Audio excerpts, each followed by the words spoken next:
Anansi believed an elusive lie, that his small web was stronger than any storm.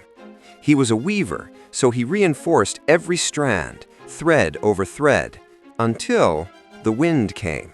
Not all at once, but just enough to expose what he could not see. Every thread he trusted unraveled. This is a very famous story in the Akan oral tradition. This well-known story is not about a spider. It is about how humans think. We assume stability when we have experienced repetition, and that assumption fails the moment conditions change. For decades now, global trade has relied on a single anchor, the US dollar. Not because it is perfect, but because everyone agreed to trust it. That agreement made it powerful, but agreements can change. Discussions within groups like BRICS and shifts in oil settlements among OPEC members suggest something subtle but important. Today, parts of the energy market are testing alternatives. Some oil transactions are being discussed or settled in other currencies like the yuan or yen. This does not break the system, it redistributes it.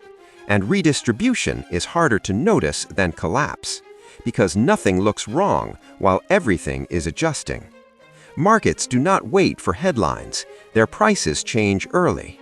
When oil is traded across multiple currencies, every transaction adds friction. Currency conversion, hedging risk, uncertainty. And uncertainty is never free. Markets price that cost in, and that cost does not stay in finance. It moves into fuel, into transport, into food. You do not trade currencies, but you pay for their instability. So why does this go unnoticed? Because of recency bias. We trust what we have repeatedly seen and mistake it for permanence. The dollar has always been there, so the brain assumes it always will be. But markets do not reward familiarity. They respond to change. This is not new. It is a pattern. After the Bretton Woods Agreement, the dollar became the center of global trade. But even that system evolved under pressure.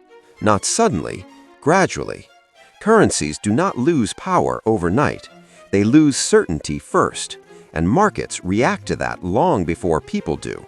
Investors understand this. For instance, Warren Buffett, he does not rely on stability. He watches expectations. Because markets don't break when facts change. They break when beliefs do. And belief is already shifting, quietly. So what does this actually cost you? First, energy. More uncertainty in pricing means higher fuel volatility. Second, currency exposure. Exchange rates become less predictable, affecting imports, travel, and savings.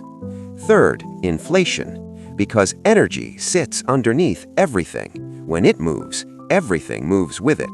The real risk is not collapse, it's assumption. The belief that nothing has changed when the system is already shifting. This is similar to the Diderot effect. One small change forces everything else to adjust. Except this time, it's not your lifestyle adapting, it's the structure of global money. Here's the reality. Money is not fixed. It is collective belief measured in numbers.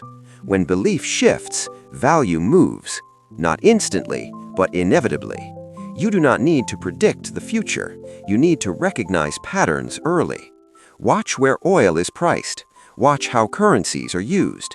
Watch what changes before it's obvious, because by the time it feels different, it's already happening. If you want the next breakdown on how these shifts affect your financial decisions, subscribe and stay tuned.